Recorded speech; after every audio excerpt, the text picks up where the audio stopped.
Hi guys, good afternoon. Maggagawa na naman pala tayo ng dyan, recycled bottles ng itong ganito. Pang-decorate sa Pasko. Pasko na. Merry Christmas po sa inyong lahat.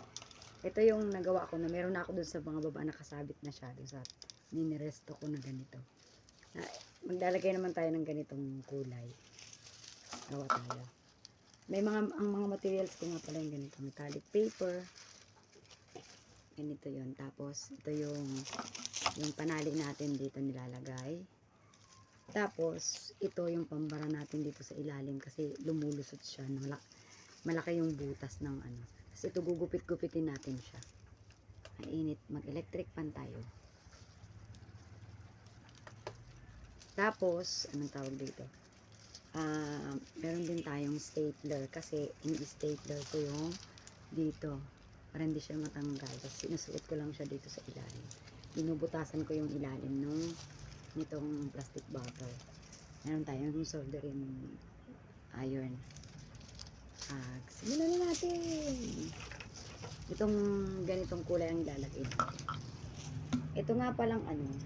At saka ito pala yung pambutas ko. Inaano siya.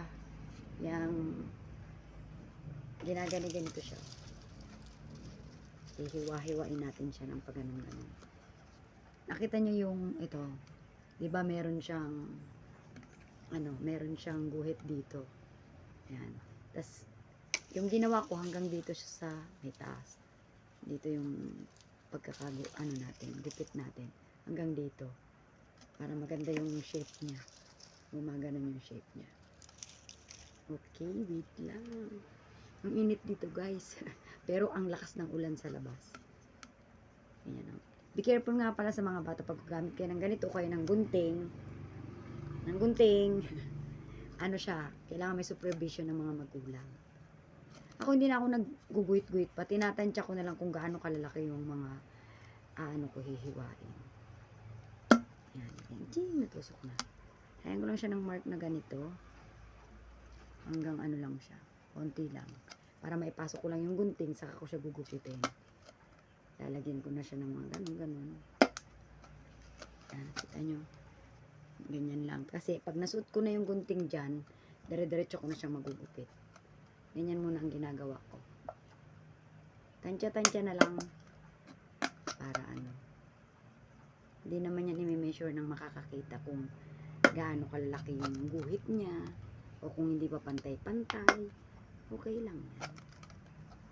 At least maganda yung dekorasyon natin sa Pasko. Shout out nga pala sa sa nagbigay ng mga Mountain Dew. Ang daming nating Mountain Dew. Isang sakong Mountain Dew.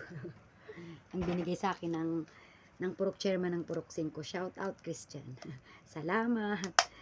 Kasi dun sa MRF nila, dun nalalagyan na baga ng recycled bottle. Hindi kasi ang binibili sa hindi ang binibili sa junk shop. Kaya na lang, ganito na lang para hindi siya hindi masayang kasi tatapon din lang nila yan. Sabi ko, hingiin ko na at gagawin ko kakong parol. Ibigyan ko na lang sila ang parol. Gusto kong ayan na guys, ginugupit ko na. Papasok mo lang yung gunting doon sa butas. Diba yun yung butas. So, papasok mo lang dyan yung gunting. Ayan, pag nakapasok na, dire-diretso na. Ayan, gugupitin mo lang siya ng ganyan. Ayan, ayan o. Madali lang naman siyang gupitin. Kaya lang mayroong kasing plastic na matigas. Yung niya. Ito kasi malambot-lambot ng konti. Yung iba kasi ang tigas talaga. Yung pagsimula lang ng mahirap talaga. Ayan, pag ito nang gupit mo na, ganyan. Ayan, dapat pantay-pantay din yung gupit dun sa taas. Para maganda yung pagkakabuka ng ganito. Tapos mamaya, tuturo ko sa inyo kung bakit siya bumuka ng ganito, pabuka siyang ganyan. Tuturo ko sa inyo. Wait lang, gupitin muna natin. Ayan, ang lakas na naman ng ulan. Naririnig mo ba? Simula nung dumating kami galing ng Batangas, Super lakas na lagi ng ulan dito. Wala namang sinasabing may low pressure dito. Sa ibang lugar siguro meron. Kaya,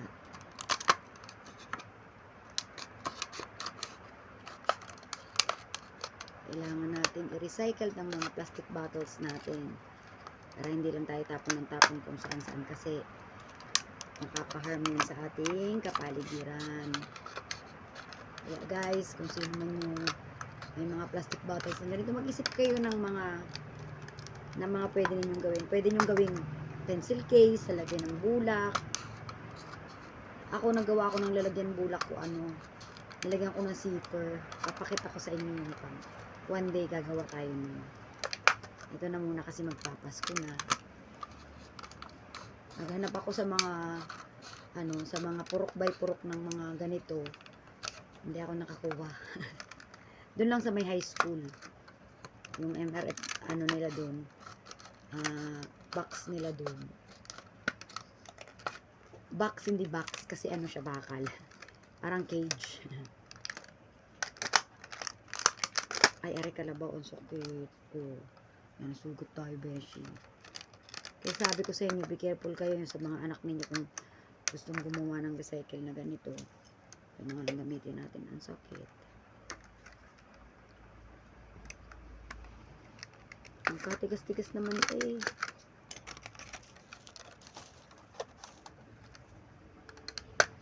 Ayun, natus ko na. Ay, oh. Tatanggal Shoutout nga pala sa mga first year na mga kumakain sa amin dito. Hindi ko na kayo maiisa-isa. Mag-isa-isa. Diba? Tapos na natin. Pag natapos nyo ng lahat yun, ganyan na siya, oh. Ayan. Meron na siyang ganyan. Ganituhin nyo siya. I-push nyo siya ganyan hanggang sa baba. Pupush nyo siya ng ganyan. Tapos, pantay-pantayin nyo siya. Pag napantay-pantayin nyo siyang ganyan. Ayan. Pinapush nyo siyang ganyan. Ako nga, lagay ko sa tuhod ko. Ayan. Ay, kalabaw. Pag pantay-pantay na siya, ganyan. Huwag ka ni matay. Wait lang. Ayan. Mahirap. Ayan. Pag pantay-pantay ng ganyan, pipisilin nyo yung mga ano ba ito? Ganyan, di ba? Pag ganyan na siya, pantay-pantay, pipisilin nyo yung mga yaan. Yan, pipisilin nyo para siya maging ganito. Para magkaroon ng guhit dyan, para maging ganyan siya. O, diba? It's a tip. Pisil-pisil. Pisil-pisil. Kailangan pantay-pantay. Pinipisil-pisil lang yan. Pag napisil nyo na ng ganyan at may guhit na, magi-stay na siya yung guhit niya. Diba? Ayan na siya. Oh, parang bingguhan. Parang yung tawag dito. Kalimutan ko ang tawag dito. Diba? Ganyan siya. Oh, katulad na siya nito. Tapos yung takip nito ay bubutasan natin dito. Yung takip. Yung takip. Bubutasan natin siya. Ay, kalabaw. Ayun, sumuot nitong takip. Ayan, lagyan nyo yung takip. Painitin na muna natin yung ating painitin natin itong soldering gun. Bubutasan natin siya. Tapos dito bubutasan din natin. Mabilis lang naman itong uminit. Tapos ito namang mga ganito. Wait lang. Napasakit na yung pako. Ito namang mga ganito. Ginugupit-gupit lang siya. Gupit-gupit. Nasa na ba yung buo? Hanapin natin yung buo. Saan po siya pinubuo? Yung buo pa ako rito eh. Baka nito. Ayan, buo pa siyang ganyan. Pag binukan nyo siya, gupit-gupitin nyo lang. Kahit na anong gusto ninyong lapad, bahala na kayo. Ako kasi, ginupit-gupit ko lang siya. Wala na siyang measurement. Tapos pinagdikit-dikit ko siya. Tapos in-stapler ko siya. Ayan, stapler. Kasi pag na-stapler mo siya ng ganyan, Titiklopin mo siya ng ganyan, tapos ipapasok mo siya dito sa pinakapuwet niya. Bubutasan natin ito. Mainit ka na ba? Tingnan natin kung mainit na. Be careful nga pala mga children. Huwag niyong pabayaan yung mga anak ninyong gumamit ng ganito kasi maano talaga. Ayan o. Bubutasan niyo. Hanapin yung pinakagitna. Ayan, butasan natin ang pinakagitna. Ayan na, lumulubog na siya guys. Ayan, lumubog na siya. Ayan, may butas na.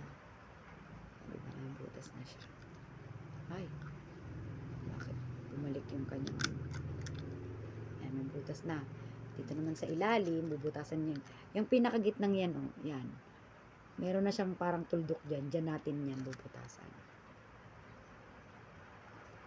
Matigas yan guys, kaya dahan-dahan lang kayo. Be careful kayo. Lulubog na lang yan. Ayan na, lumulubog na siya. O, diba? Lumubog na siya. Laki-lakihan natin yung butas para pagsuot natin yung metallic paper. Ayan, malaki na yung butas. Pwede na yata yan. Ganun-ganunin natin. Ayan, malaki na yung butas. Yay, pwede na. Tanggalin na muna natin. Ay, hindi. Mamaya na natin siya gawin. Basta na, alam nyo na yun, nabutasan nyo na. Para hindi na ako magpatay ulit nito. Bubutasan ko na yung mga gagawin ko pang iba. Naririnig nyo ba yung lakas ng ulan sa labas? Grabe. Ayan, butasan natin. Siguro mga ano lang. Mga 6 na ganito. Ayan. Kita nyo yung butas. Ay, nasa ng takip mo, Beshi. Tayo ng mga takip-takip. Usok, nakikita nyo ba? Ganyan talaga yan, guys. May usok effect. Hanapin yung pinakagitna. Ayan, ito na nito, sukin. Ayan. Ay, na-transfer na yung ano. Ayan, butas kang bata ka. Na-transfer na yung green. Butas pa tayo. 6 lang. Kasi marami na akong nasukan ako. Marami na akong nagawa na ano. Ayan guys. O, diba? Hayaan nyo siya ng, ay, walang takip. Hayaan nyo siya ng umitim.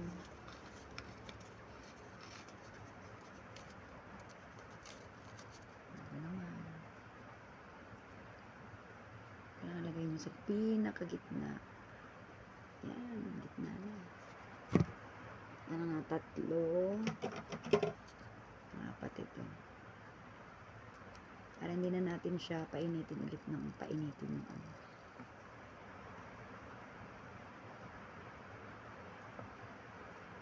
Ayan. Dito tayong takip. Lagi na lang natin ang kakalimutan ng takip. Kasi hinugasan ko siya guys kanina. Binigay sa akin ang dumi-dumi kaya. Ayan. Ayan, butas na. 4 na. Be careful kayo sa paggamit nito kasi mainit talaga siya. Ay, kalabaw. O, tingnan nyo. Nalilisya pa yung kamay natin, Beshi.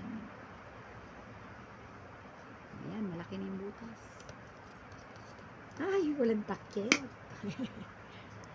Paglusot natin, walang takip. Ang dumi niya kanina, hinugasan ko siya. Doon sa aming poso. Yan. Ayan, butas na. Ilan na yan? 4, 5. 5. Panglas na to. Tatanggalin na kaya natin, Beshi. Sobrang init na, Beshi. Tinanggal na natin ang saksak. Asa nang takip, Beshi. Pasensya na kayo, guys, at kailangan natin gumawa nito. Sa isang araw, di pa ako nakakapag-decide kung anong gagawin ko. Gagawa ko ng malaking parol. Ibibigay ko dun sa kiosk ko ng Purok 5. Para pampalubag-loob naman sa kanila na binigyan nila ako. Kailangan magbigay din tayo. Okay, set aside na natin to. Tingnan nyo, nag-uusap ko. Magbutas pa kaya tayo? Sige. hanggat ano pa siya mainit. Bigyan din natin sila ng ganito.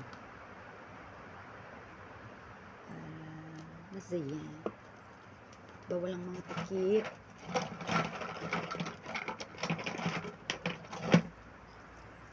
Lagyan natin ng takip. Sobrang dami guys, isang sako. Isang sako ang binigay nila sa akin. O diba? Isang sako. Pwede naman nakaganito lang. Kailang be careful kayo kasi baka yung daliri nyo ang matusok. Lagyan lang natin dun sa ano, sa bote. Natatakot ako. Baka ako'y mapaso. Pangit mapaso. Ang itim-itim ko, diba? Kasi hindi ako nagpapayong. Paglakad ako ng lakad dyan sa labas. Okay lang yun, guys.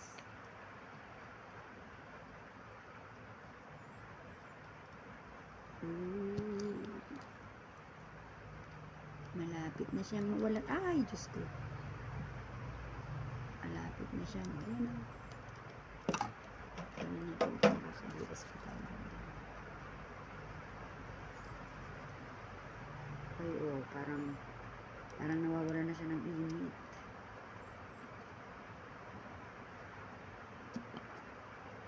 Parang nawawala na siya ng init, guys. Wala na siyang init. Hindi na siya mainit. Okay na. I-set aside na muna natin, aray. Baka tayo'y mapaso na rin. Lagay natin din sa ibabaw ng kahon. Baka tayo'y mapasok na rin. Hindi ka ba mapapasok niyan, Beshi? Kung mapapasok tayo na rin, nalagyan natin ito sa semento. Natin dito ang pabayaan. Saglit lang, guys. Lagyan natin ito sa semento. At baka tayo mapalso o masunog. Okay lang yan. Wait lang.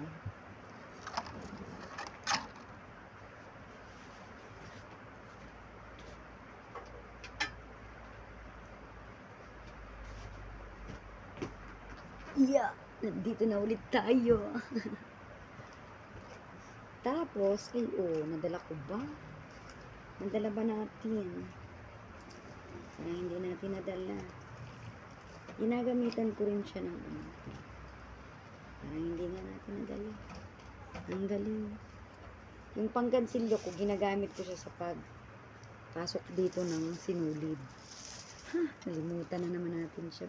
Pwede naman yung gunting. Tuturo ko sa inyo.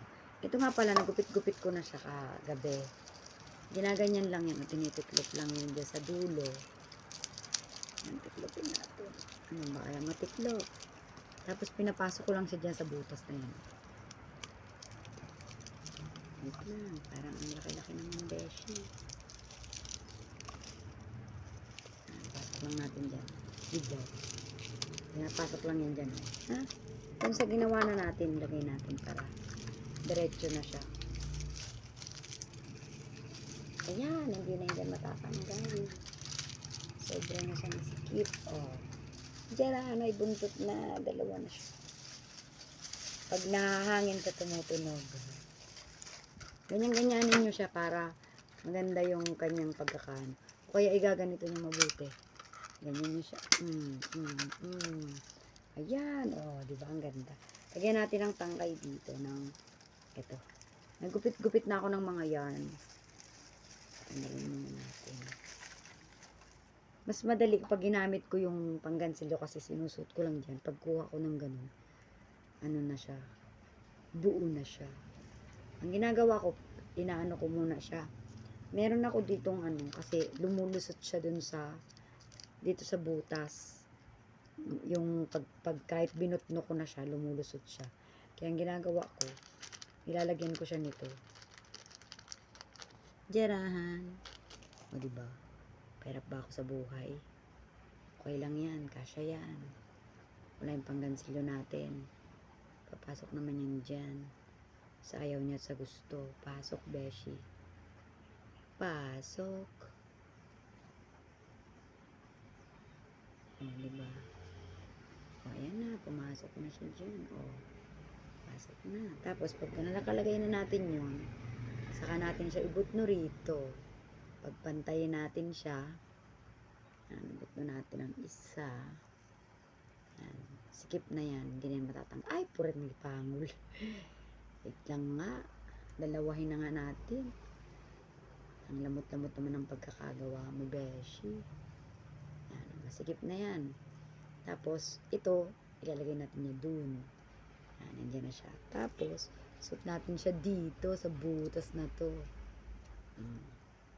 Eh, wala yung ating panggansilyo. Di gunting na lang ang gamitin natin. Ano rin naman yan. Papasok rin naman yan. Pahirapan natin yung sarili natin kasi hindi natin dinala. Nandito tayo sa kabilang kwarto. Hindi natin dinala yung panggansilyo natin. Dito tayo sa kabilang kwarto. Ayan na, pumasok na dyan. Oh, diba nakabara siya dun. Galing-galing naman.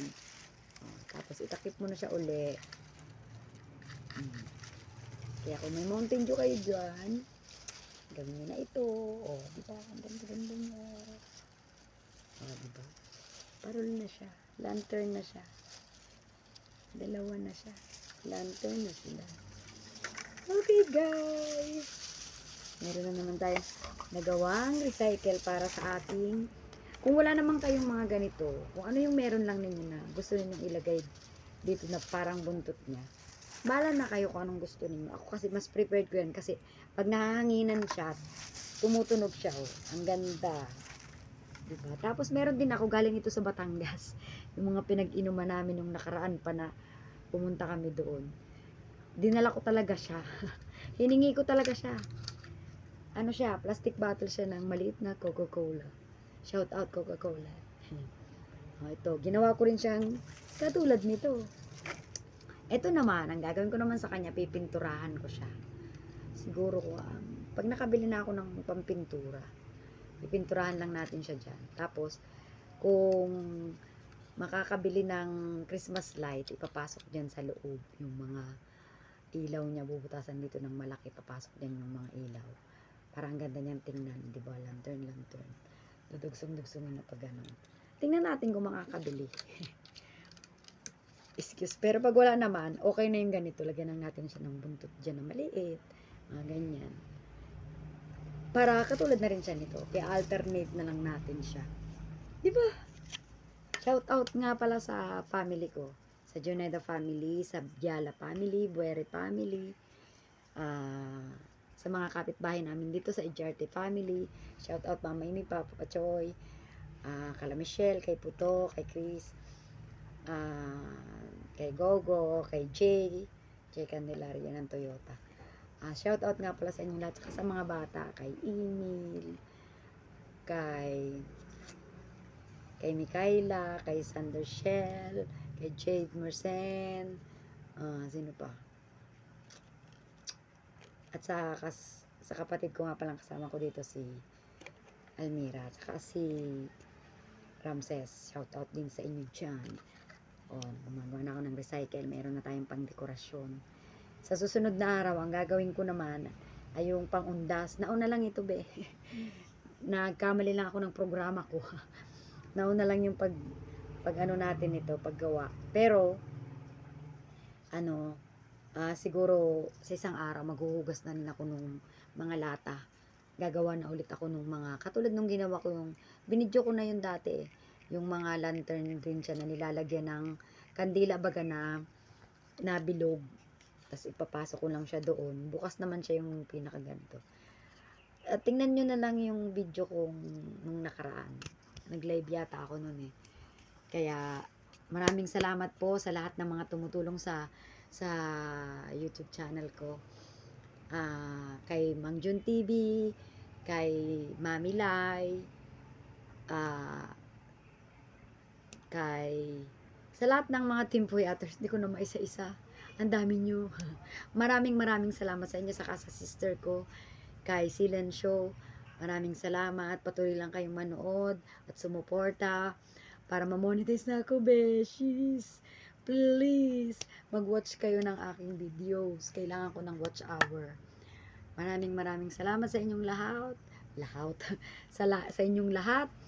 Shout out sa lahat ng mga tumutulong sa akin sa YouTube channel ko. Shout out kay Kalingap Rab, kay Benti Boy, at sa lahat ng mga Kalingap partners din. Thank you so much. Bye-bye. Love you guys. Mwah. This is Rising Kidlat. Bye-bye.